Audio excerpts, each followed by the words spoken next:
Good morning, everyone. I'm Warid Ahmed. And I'm Abdul Majid. And this is Smashy Business Show, and it is the 30th of January today. And I am so excited, Majid. Let me tell you, I spoke to the PR agent, and guess what?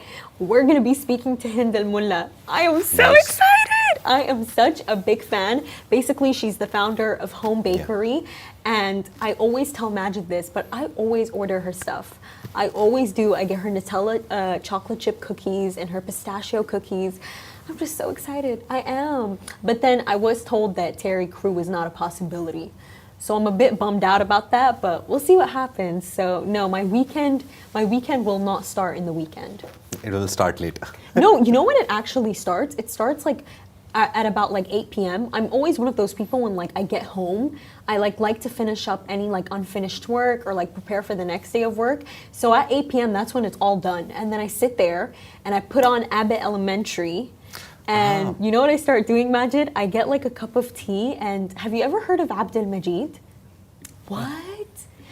Majid, don't admit that to the Arabs. Okay. Don't tell them. I know him. Don't tell them. But basically, Abdul Majid, he's this Khaliji singer, and his music. Oh my God, his music is so beautiful. Do you at least know what's his name? I forgot his name. I only know one person, and everyone has like a sticker or a song or something of her. Hussein al-Jasmi. Hussein al-Jasmi. No! I don't know Arabic, really? so I don't listen to them. What about Nancy Ajram? No. Fairuz? Fairuz. That's the only person I know. Okay. And I heard one or two amazing songs of her, and I really like them. Like some of the songs, I understand some of it. So Fairuz is like the only person I know from the Arab music world. But by the way, that's a great thing because Fairuz, we all over the Arabic world love her. I would say that it's not just Lebanese people because she is from Lebanon. It's for quite literally everyone. We all love Fairuz. Yeah. But she's like one of the global Middle East icons. Like, she is. She really is. What about, wait, let me think of somebody else. Amr Diab. Yeah, Amr. Okay, perfect. You know what? He's the new guy, so everyone is talking about him. So yeah, most probably yes, I know. New guy? Like as in, I see a lot of him. He's doing something. He's always doing something. He's launching some real estate project as well. So yeah, because of that, I know a lot of concerts which happened recently. I know he's always who he doing is. something. Yeah, I heard his music. Well, again, lyrics-wise, didn't like it because I didn't understand it. But music-wise, they're good.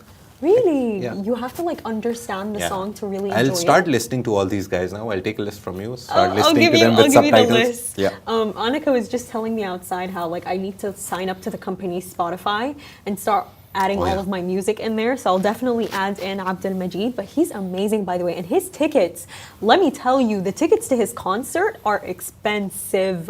Majid, I remember... More expensive than Coldplay? More expensive, way more expensive. Wait, let's get like a specific number. Ticket prices. Let's see how much it actually is. Oh wow. So basically if you go for floor gold, it's from 2,000 dirhams. Yeah, it's from 2,000 dirhams and the tickets can reach up to 10K. It can go up to that. The cheapest ticket. So does he sing a song for you in 10K, looking in your eyes, or like you're just part of a bigger crowd? Yeah, basically the cheapest ticket for his concert is 1K. Majid, you know that's more than Coldplay. Yeah, Coldplay I like remember 400. I remember my ticket and I was seated was 495. Abdul Majid is charging this much. And by the way, people buy it. So we really love him. It's like a local stars. Local stars always get more money out of local people because obviously they're bigger stars. International stars are also good, but yeah. Okay. Good finance talk of the concerts. Yeah, but anyways, let's get into scoops. Yeah. We have a really good scoop for you guys today. So basically, Anna Wintour has just visited Dubai, but something really interesting happened which Majid spotted. Vogue Arabia's social media completely vanished. It just went boom. Yeah. I'm gone. I'm not here anymore. But there's a really interesting reason for this. Essentially what happened is that Vogue Arabia in this specific region, it was actually controlled by Nervora. Nervora. It was controlled by Nervora, and Nervora is a UAE-based brand. However, essentially, what was reported by Semaphore is that Condé Nast, which basically owns the franchise globally, came in, terminated the contract, and completely took over, which is why Anna Wintour right now is in Dubai. But the reason why this entire story, it's so juicy and it's so interesting, it's because of the fact that Condé Nast actually said that the reason why they did all of this is because Nervora wasn't doing too well in terms of branding, in terms of business, because of the fact that Nervora actually, they raised a court case against them in the US last year. Yeah. However, what they're saying, it's really interesting because no, Vogue Arabia is actually doing great. Yeah. It's doing absolutely amazing, Majid. And it's one of the biggest, I guess, fashion, lifestyle and all that kind of a magazine brand in the Middle East. It's one of the most read, if like I had to guess, it is one of the most read, top 3 most read magazines or I love Vogue. In the Middle East. And they've had like some of the biggest stars of Middle East on their cover pages. Gigi Hadid, Bella Hadid has been there. Ons Jabeur, the tennis star, she's been there. Saudi princess in a car when they changed the rules that women can drive, she's been there. Huda Beauty. Huda Beauty has been there. They put Huda Kattan and Muna Kattan, Kayali. They had like a sister collage. It was really beautiful. They also had Nancy Ajram. And they also had this Indian actress. Rekha. Yes. Rekha is like one of the oldest gold kind of actress.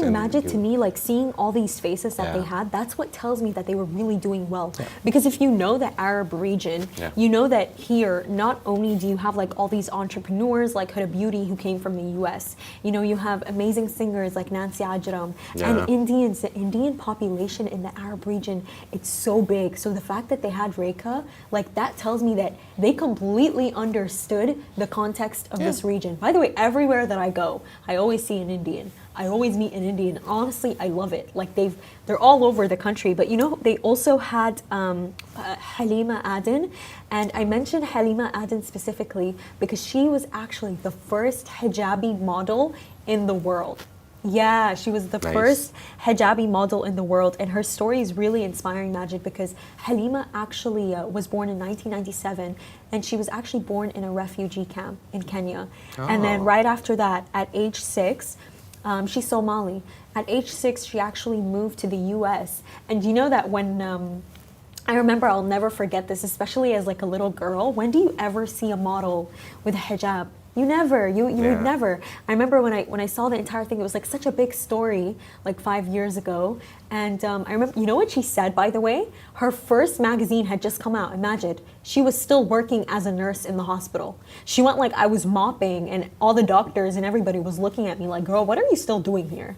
Like, and she went like no, like what if it's not like a stable job? But she did absolutely great. So the fact that they brought so many iconic faces like, Rekha and Halima and Huda Beauty, they understood the context of the region. They were doing absolutely great. So I understand why Nervora would sue Condé Nast. I do understand it to a certain extent. I think it's at its core, it's a money move. Condé Nast, apparently they're not doing great in global luxury market. You have to understand it's a luxury brand, it's a luxury magazine. They're not doing good because it's not just someone said it. You can see it in the economics of the world right now. The buying power in the US has gone down. Luxury brands are reporting not that great numbers. So obviously the first thing that you cut as a business when you're not doing good is your marketing budgets. So you don't publish your clothes or all these things, your brand in magazines and online digital. And also it's moved towards digital as well. So I guess that is why also. The main idea is that Condé Nast saw that the Middle East or the UAE versions, GQ Middle East was also taken in-house by Condé Nast. It was published under ITP. So that also happened. I don't know, there's no case right now between ITP and them. There's no reports of it right now. But Nervora has a very good point that they built the brand in 2016. They made it what it is today, Vogue Arabia. And just swooping in and taking over out of nowhere. Yeah, That's wrong. I don't think it's wrong in legal matters. We can't comment on that because, again, we're not legal experts.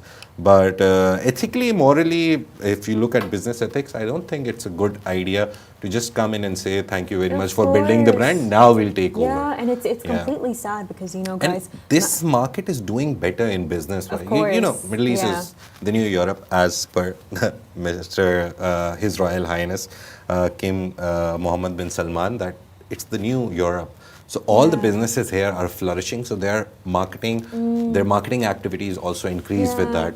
So Vogue Arabia was doing, to be honest, if you don't even want some expert opinion on it, you just look at the basics of how marketing works and how all these magazines work. They were doing great, to be honest. They were, and because they were situated in the region, which is doing great. It's such a cutthroat move too, because of the fact that, guys, Majid was telling me, basically, Nervora had actually purchased the license for Vogue from Condé Nast, and they were the ones who actually launched Vogue Arabia here. But they were the brand. first ones to do it, and they built it from ground up. So I really, in this sense, to be honest with you, I have so much empathy for them. And you know what this reminds me of, Majid?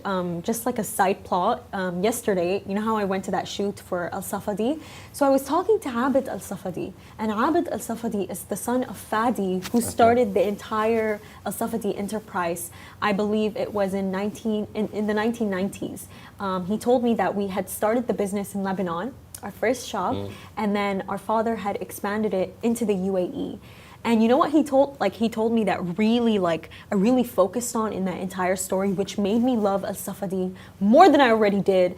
Guys, you better go get their meat, their grilled meat, their kebab, the hummus, the fatta, everything, Majid.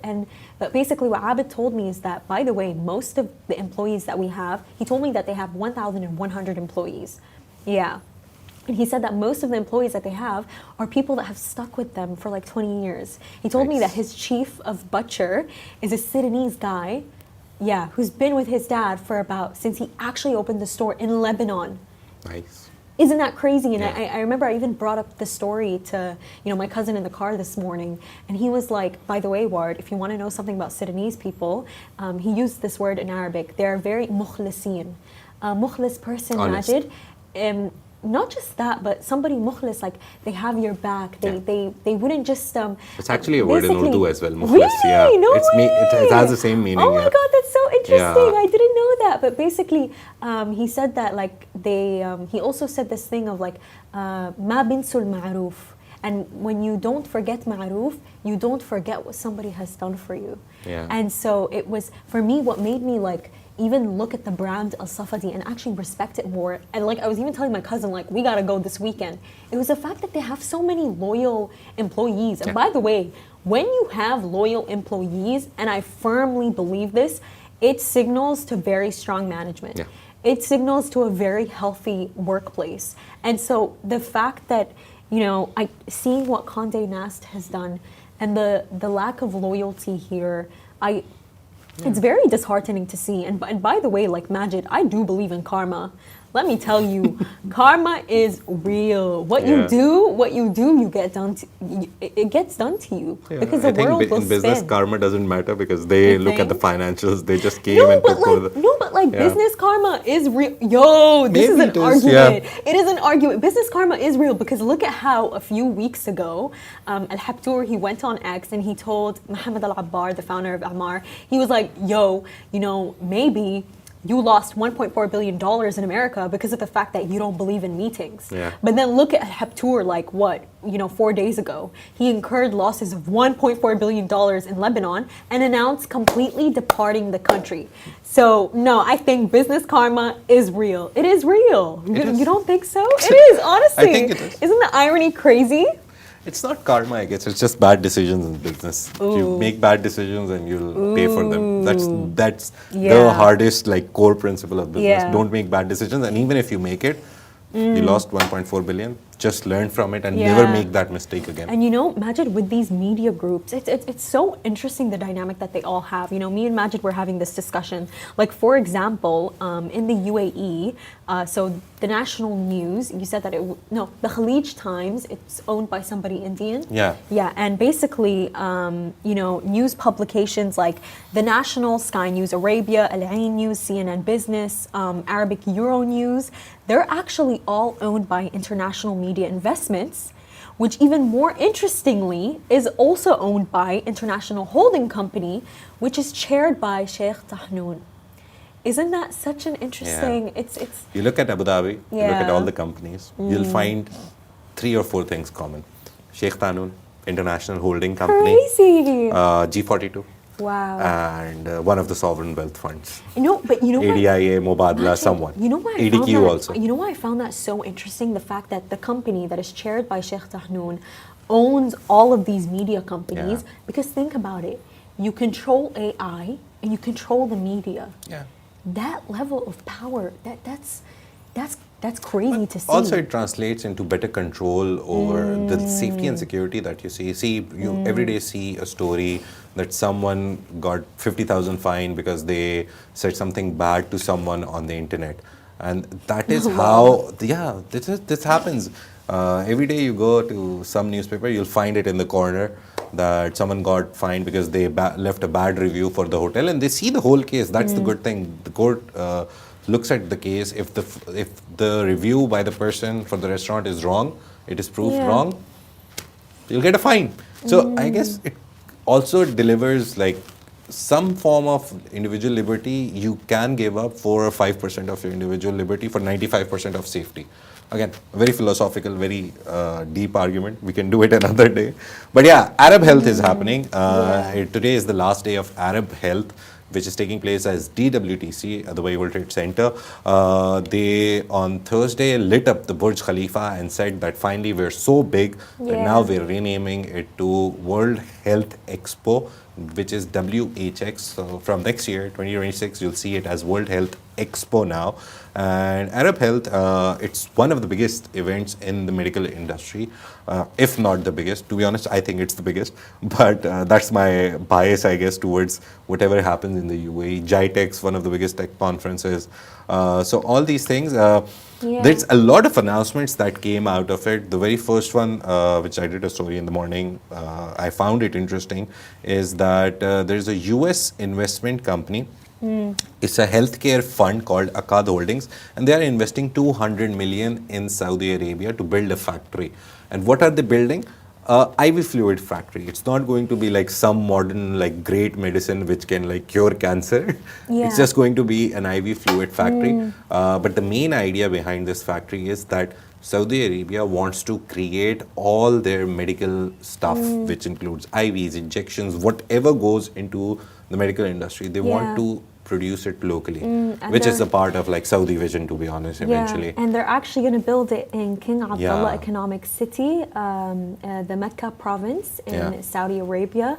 But really hearing about this, it's so beautiful to see. And by the way, the health industry in Saudi Arabia, it is booming, Majid. It's doing great. Like, recently I've heard a lot of people who, they've moved to Saudi Arabia and they've set up as nurses, doctors, and the entire system to do so, by the way, is actually very easy. Even more so for women. They really embrace women in their Saudi health Arabia workforce. is the new Canada, because every doctor from the Asian region, they become doctors and they go to Canada.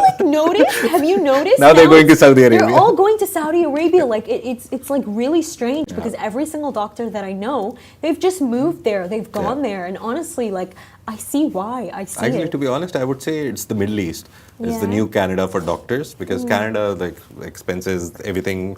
It's a whole other debate that what's happening there. The economy is very bad.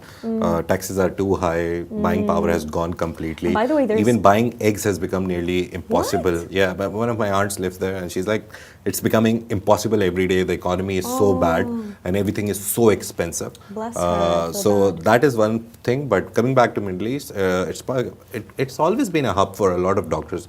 Again, for the third time, I'm telling the story that the very first doctor I went to in the UAE was Syrian. So we have a lot of doctors who come from most of the Middle Eastern countries, and they set up shop or they start working in UAE and Saudi. But now we're seeing that more and more European doctors are coming as well.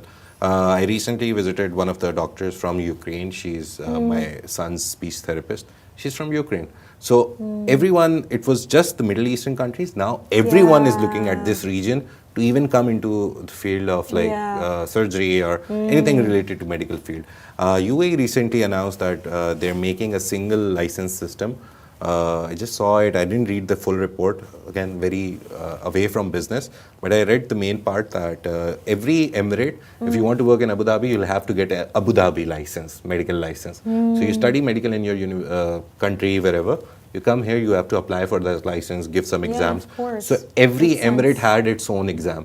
Now they're unifying it. So now you'll just give one exam, one test, and you can practice throughout the 7 emirates. So that's, again, a good proactive approach. But just like back to Arab Health to discuss it, basically what they're trying to do with the summit this year is they're trying to build on the 6 billion dirhams worth of deals that they had last year. And, you know, this entire summit, you know, to some people it might not be something that's spoken about a lot, but the reason why it's really special because there are 3,800 companies there from 180 countries.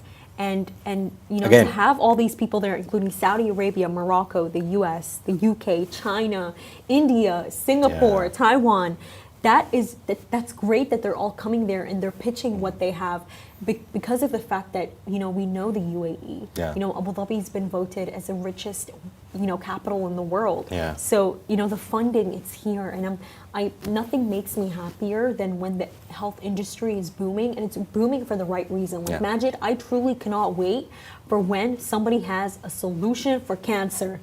I can't wait to hear that one. No, really, I can't. There is, to be honest, theoretically there is. But they're saying that they're hiding it. They're hiding not that.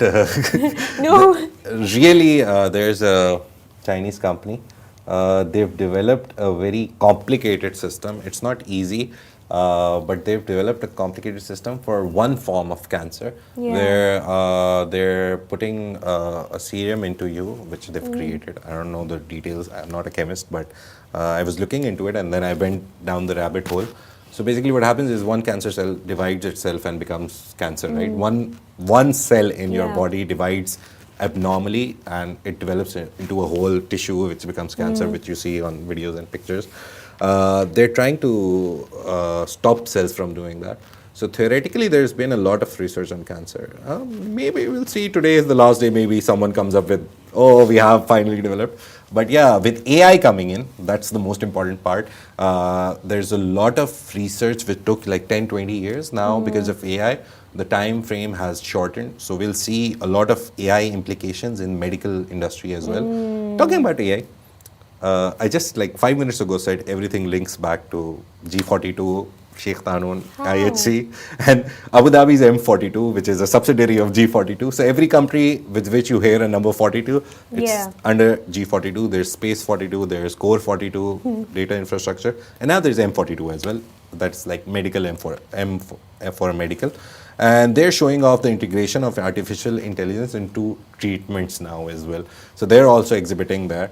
And this is one of the interesting things I saw. I was like, okay, they have M42 as well now, which is medical 42. Yeah, they literally have many 42s now. I did not know that existed. I really did not. So yeah, these are the things that are happening. Apparently, Mansour Al Mahmoud, Qatar's Minister of Public Health, is here. He was there at the event. Dr. Jalila bin Al Sayyed Jawad Hassan, Bahrain's Minister of Health, was there.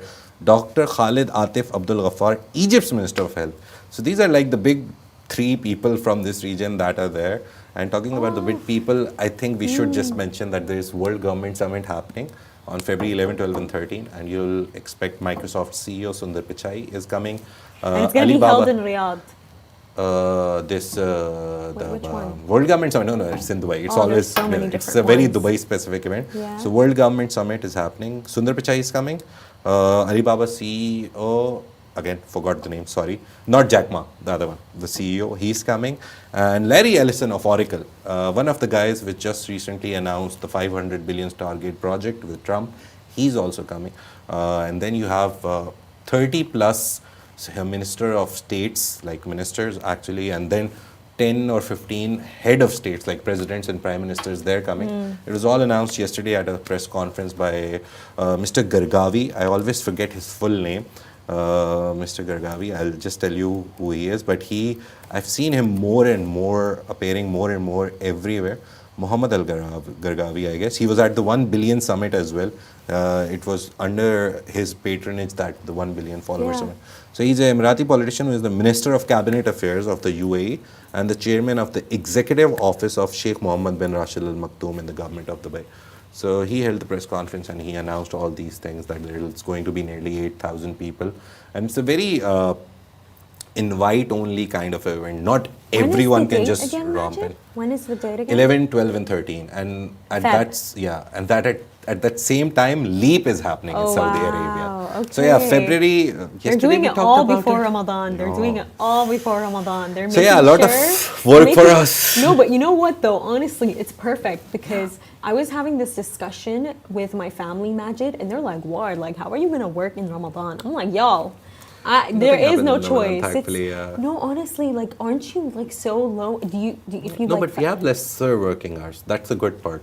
So it's so going tough. to be like so tough, Majid. 5-6 hours. UAE government has a directive for that. So you'll be working 2 or 3 less hours. Yeah, but that's going to be the good part. I just know there's definitely going to be Ramadan shoots. Like, you know, iftar shoots. Because you know how Sehri shoots. Yeah, you know how like Bulgari, they always host like an event. Yeah. So, everyone has an iftar event. Every hotel. Basically, the F&B market wakes up in Ramadan and they're like, spend billions. I love the food during that time. Like, honestly, I'm so ready. Yeah. Anyways, for our final topic of the day, Saudi Arabia is set to host the regular World Economic Forum global meeting in Riyadh starting 2026. Now, the Saudi Minister of Economy and the president and CEO of the World Economic Forum actually announced this at the last day of Davos, Switzerland, and you know, it's so great to see because everyone's going to be visiting Saudi Arabia. Like, it's not even just, by the way, their tourism is already doing absolutely great. Like, I think last year, in the last 4 months of the year, Majid, they ushered in about $6 billion of money just alone from tourism. But their tourism, it's already doing great. But to see this, that all these big leaders, they're going to keep coming. Like, it's like, I don't think it will even be something special for Donald Trump to make his first foreign visit to Saudi Arabia anymore. Because everyone's going there anyways. No one needs him to go. Everyone else is Exactly. Nobody needs him to go. So apparently last year, 2024 April, there was a side event. It was a special meeting of the World Economic Forum. So you have to realize that all these world organizations, whichever name you take, UNESCO, WHO, WTO, World Trade Organization, WIO, World Investment Organization, and then World Economic Forum, these things don't happen once a year. What I've realized after staying in the events industry for like 6-7 months, these events keep themselves alive by taking part in other big events as side events. So last year in April 2024, they had a special meeting in Riyadh.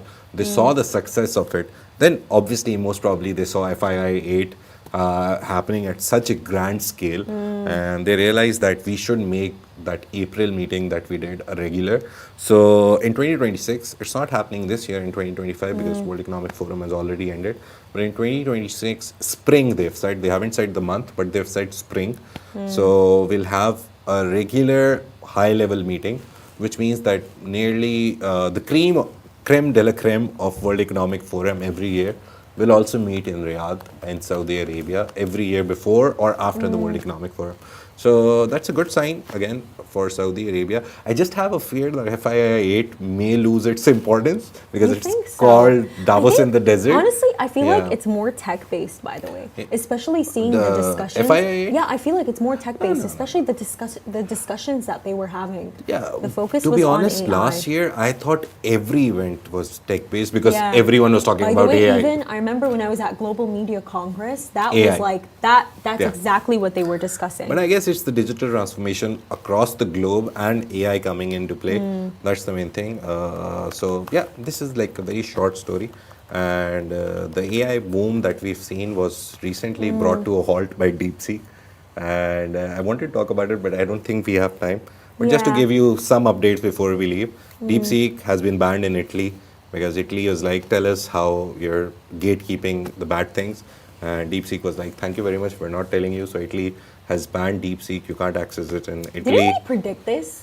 We predicted that the same thing that happened with the TikTok ban would happen with Yeah, but this time DeepSeek. it's Italy. I don't know why. And to be honest, any European country doing one thing, the whole of Europe follows it. So most probably DeepSeek will be banned in Europe. Yeah. The second thing that happened recently with DeepSeek is that Microsoft, which is the backer of OpenAI, the biggest backer of OpenAI, they've started an investigation into the API being used by DeepSeek.